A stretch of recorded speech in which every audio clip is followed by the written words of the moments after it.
Hello buddy, it's Wyvern here with another bit of Total War Warhammer 2 Quick Match gameplay. This time around we are on the Dragon Isles playing as the forces of the Vampire Counts against the forces of the Vampire Coast. A classic matchup of no range at all against a hell of a lot of ranged.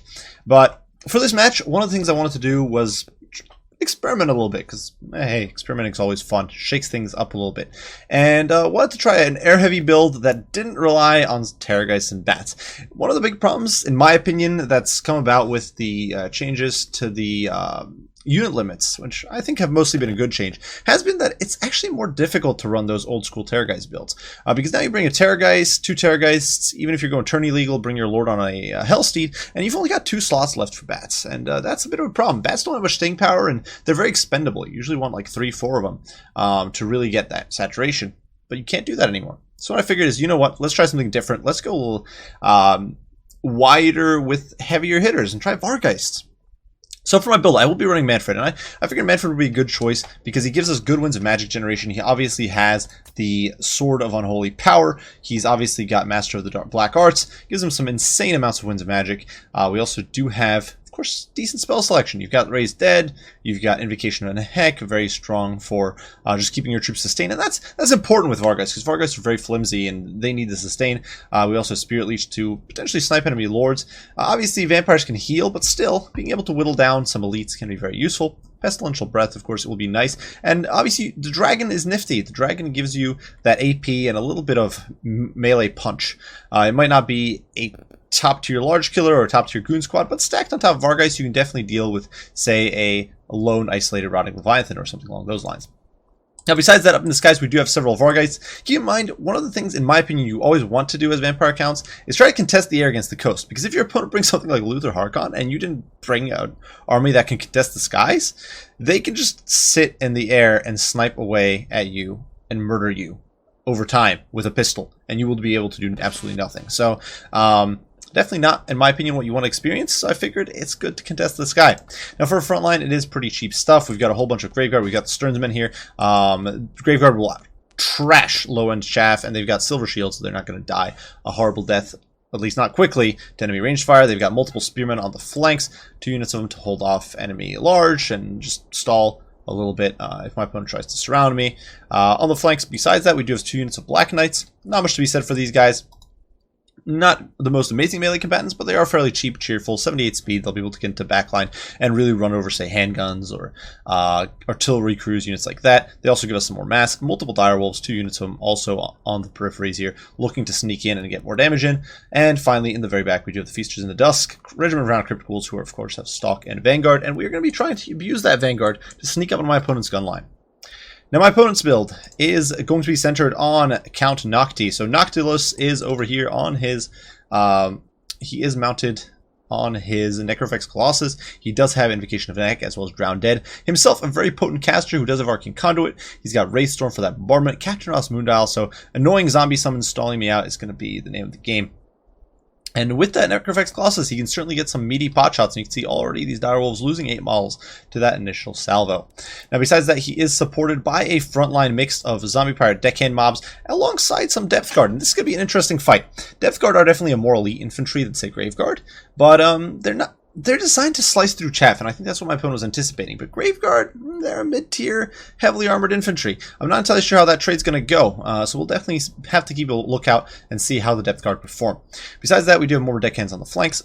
In the center here, we do have the Black Spot Regiment of Renown, Zombie Pirate Gunnery Mob with halberds, so they can defend themselves in melee. Zombie Pirate Gunnery Mob, or actually, they don't have halberds. I should say I think they just have bayonets. I guess that counts as anti-large. Nobody else has invented bayonets yet. Over here, you can see these poor zombie pirate handguns. Only some of them have bayonets, so because of that, they're not anti-large. And besides that, there are a whole bunch of zombie polearms. Not much to be said for those guys. Zombie bar deckhands with mobs with polearms, yeah, they can stall okay. They've got AP, so they're definitely a threat to Black Knights. A single Carronade sniping away, and then we do have depth guard with polearms, who will be a absolutely monstrous threat, to be honest. Normally, they're not, in my opinion, that dangerous, but against Vampire Counts, who don't have a way to snipe them down that easily, maybe a Fate of Yuna, but I don't bring that. They could be nasty. We also do have a Rotting Leviathan, so big, heavily armored monsters, always a bit of a threat, and already you can see they are teeing off here on the Feasters in Dusk. My opponent, though, does take his Depth Guard here with Halberds. They're going to engage on the Feasters, so definitely not where these guys want to be in life. In the meantime, the poor Direwolves here trying to swing around, go wide, and engage on my opponent. Noctilus unloading on the poor Black Knights. They're knocking down 6 models. In the meantime, the Direwolves are going to dive in here on the Black Spot, and this is actually a very nice engage because Black Spot, that bonus first large, will be absolutely worthless against the Hounds, because dogs count as a small target. You can see already these guys, keep in mind they don't have the greatest melee defense. It's only 14. Their HP is the same as all other zombies. It's not great. They're going to get torn apart pretty hard.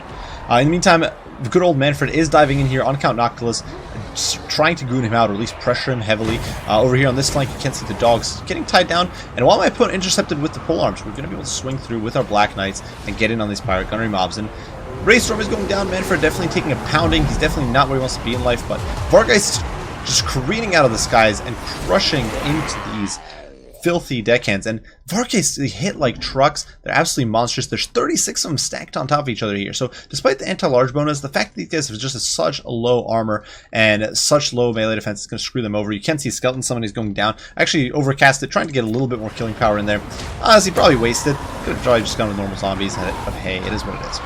Noctilus, in the meantime, is summoning himself some deckhands up into the sky, up from the depths, and you can see the Black Spot is gone. So they've had a pretty bad time of it. In the meantime, the Vargeist here simply swoop on over and dive down on the Carronade, ignoring the poor polearms and just destroying the guns here. The Carronade does not last at all. They shredded in seconds. Vargeist are just such a mean customer when it comes to melee combat. In my opinion, I'm not always the biggest fan of them, but they definitely are a little bit underestimated, I think, because they can just do so much hurt very, very quickly, diving from the skies like this. My opponent here trying to pull his Depth Guard to intercept, but it's just not working. The Carronade, it's too little too late. Carronade's gone. The Feasters in Dusk, in the meantime, slowing down the Depth Guard here, hurting them constantly. And frontline fight, let's look at it. Yes, the Depth Guard's winning. Not even so much here against the Sternsmen. They have chewed through 50-some models. Some of this has been probably the peripheral Grave Guard. But that's with the support of a Rotting Leviathan. There's nothing really to counter this Rotting Leviathan here. But the Grave Guard and the Sternsmen are actually winning out. I got a nice little breath here on the Depth Guard. I'm going to dive in with Manfred and cast an Invocation of the Hex. So suddenly this entire pocket is crumbling. These Depth Guard are not holding as well as they wanted to. And look at that. The Grave Guard's winning. The Grave Guard is coming out on top against Depth Guard. A single Invocation of the Heck, and it's enough to swing the tide. And Grave Guard, 750 gold. Not the most expensive units. And even the Sternsmen are only 1100 to 1200 Depth Guard. And they are outperforming here, despite the saturation from zombie deckhands. So some good stuff, and the Rotting Leviathan rampaging around. So, yeah, the poor Depth Guard not having the best time of it. Meantime, the Vargeist have sort of annihilated my opponent's gunnery mobs. Gunnery mob's dead over here. Carronade's gone. Black Spot's gone. At this point, it's just Noctilus. And Noctilus is trying his very best. Now, here there was a big misplay. I didn't realize these were Depth Guard with polearms. I actually thought these were zombie pirates with polearms. And so I kind of just ignored them, and I'm like, they're not really a threat. And yeah, goes to show that you should not be stupid and should pay attention to what your opponent's units are. But yeah, I just kind of ignore these guys, and that's a mistake. They're doing a lot of damage here. This is rare. These guys usually just get ignored, and you can just kind of bypass them and avoid them. But yeah, I'm not doing that.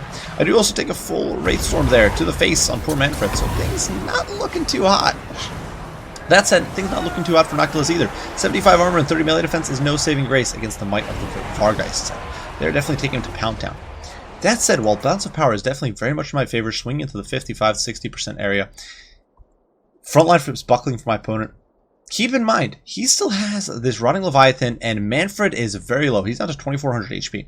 So if my opponent is able to snipe out Manfred with Noctilus, if he's able to smack him around with his cannons, for example, or whatever the case may be, or I dive in and get a little greedy and things don't work out, he's potentially still going to be able to pull this one out, because honestly the Rotting Leviathan can probably crunch through most of these Vargeists fairly effectively.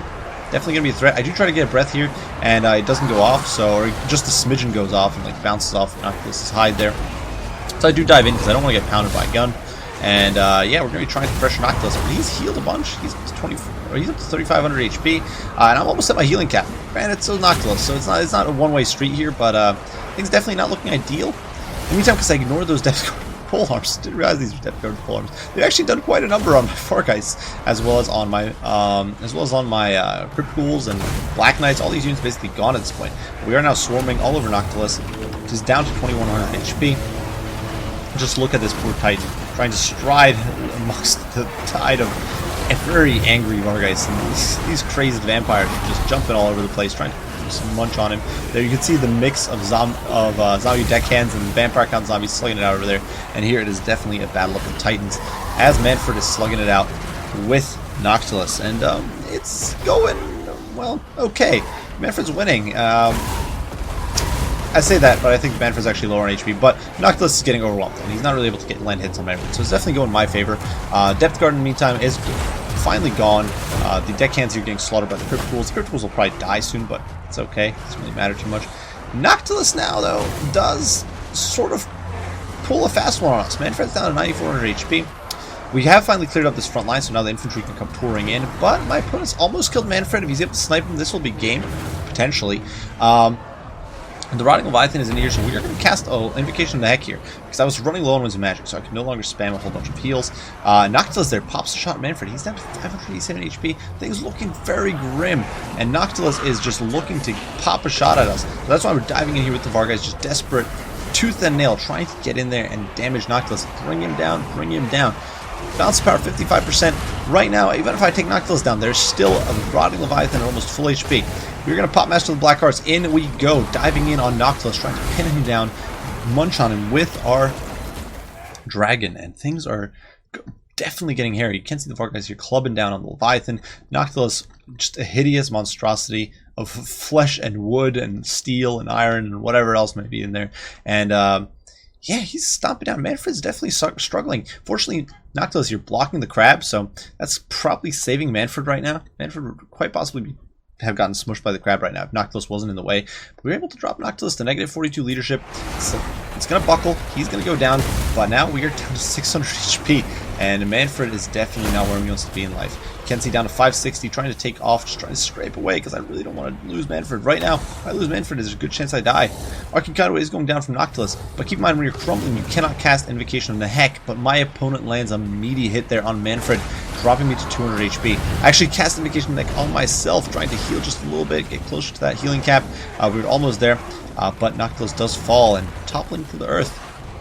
Still, bounce power still about 30% in my opponent's favor. The Rotting Leviathan is in the pits. It's got 6,000 HP, 150 armor, even debilitated. Its armor is still probably worth about 110, 115, which is more than enough to shrug off a lot of the damage with Vargeists, and especially the Graveguard and the Spears, who don't have too much damage output. And things are definitely not looking ideal. We are going to cast a Breath here, trying to melt it down and actually get a nice 500 or so HP off on the guy, but definitely nothing too crazy. We're going to try to get this around here, diving in with Manfred, taking advantage of that meaty 500 melee damage, majority AP, so of course very, very good against the Leviathan. Its leadership is now sort of starting to buckle a little bit. But still, Vargeist almost gone. 4 models here, 3 models there, another I don't even know, 3 there, so Vargeist are almost all goners. At this point, it's just Manfred here in the pits, slinging out with the Beastie, trying to bring it down. A horde of infantry providing support, but the infantry, honestly, the Rotting Leviathan could cycle charge him if it push came to shove. My opponent's able to get rid of Manfred, but he's not able to get rid of Manfred. Manfred managed to land a few more hits there, and the Beast does crumble, disintegrating into the muck from whence it came, and it's just spazzing out there. It's striking out last few blows here, knocking down a few poor Vargeists, but it's not going to be able to endure much longer. And yeah, poor guy's going to die. And he's trying to take a last little nibble there of Manfred, but it's not going to be enough at all. And yeah, that is going to be game as the crab is sent tumbling over onto its back and does die for good. So now it's dead for real, and with it die the chances of the Vampire Coast. So a Pyrrhic victory for the Vampire Counts. Now, was my build anything great? I don't know. There was a lot of miss micro. Definitely letting my troops get caught out by Depth Guard with polearm was terrible. 71 kills and a Chevron gained. 71 kills. Most of those were against Black Knights, which not the most elite cap, but 700 gold. Not what you want getting torn apart in melee. You don't want 71 kills on Black Knights. You don't want to be handing away 71 kills on Vargeists for sure. That's what the Depth Guard did. They did a lot of work. So definitely some disgusting shenanigans here. And honestly, it's not... My opponent, well played. He managed to keep the Depth Guard there. I just screwed up and left the Vargeists in a fight where they shouldn't have been. Same with the Black Knights. They should have been cycle charging much better. That said, I do think my opponent's build is a little too narrow. Too much Depth Guard focus. If you bring Depth Guard, bring like 1 or bring the extra pole arms is a bit much in my opinion, especially because you then don't really have the coverage to shut down all the threats to your guns. As you saw in that game, I had 3 Vargeists diving and hounds dove the zombie pirate gunnery mob, and I still had I still had hounds, I still had Black Knights, 2 units of them, I still had summons, I still had Manfred, all capable of shutting down other threats. And had my opponent had more guns there, I would have still, I would have been able to distribute these Vargeists better, and just cover more threats at once. So, in my opinion, you definitely want slightly more width. Also not sold on Noctilus in this matchup. I think he's not bad, but honestly, the cannons, it's kind of easy to shut him down in melee. Not the easiest, but definitely not like dreadfully difficult. So, and I think that hurt my opponent quite a bit here. So he got a few nice shots initially, but after that he was kind of stuck dueling Manfred or fighting the Vargeist packs and the Black Knights and that sort of thing. It just didn't work. Finally, a bit of a weird moment, but the Depth Guard, sure, they got a bunch of kills, but keep in mind, a lot of them were fighting Skeleton Spears and trash units, so, and I guess that should be said for the Depth Guard with Palms. They did fight the Feasters in the Dusk, so, but Feasters in the Dusk also not that cheap of a unit. But, yeah, the Graveguard held surprisingly well, 41 kills for the Stearnsmen, and these were basically all against Depth Guard. The Graveguard held out really friggin' good. I was very impressed. Just how well they traded blow for blow with the Depth Guard. Obviously, they probably wouldn't have, especially the normal Graveyard, wouldn't have won in the long run, but they traded so well and they just stalled so well. And then that single invocation of the heck and a rear charge from Manfred, and boom, those Depth Guard were gone. So definitely some cool stuff to see. That said, well played to David Huang here. I hope you guys enjoyed the video. If you did, be sure to leave a like, subscribe, and share. Hit that notification button so you know whenever I drop a new video. If you have any comments, critique, or questions of your own, feel free to post them, and I will do my best to respond as soon as I can. I do thank you all for watching, and I'll see you all in the next one. Bye for now.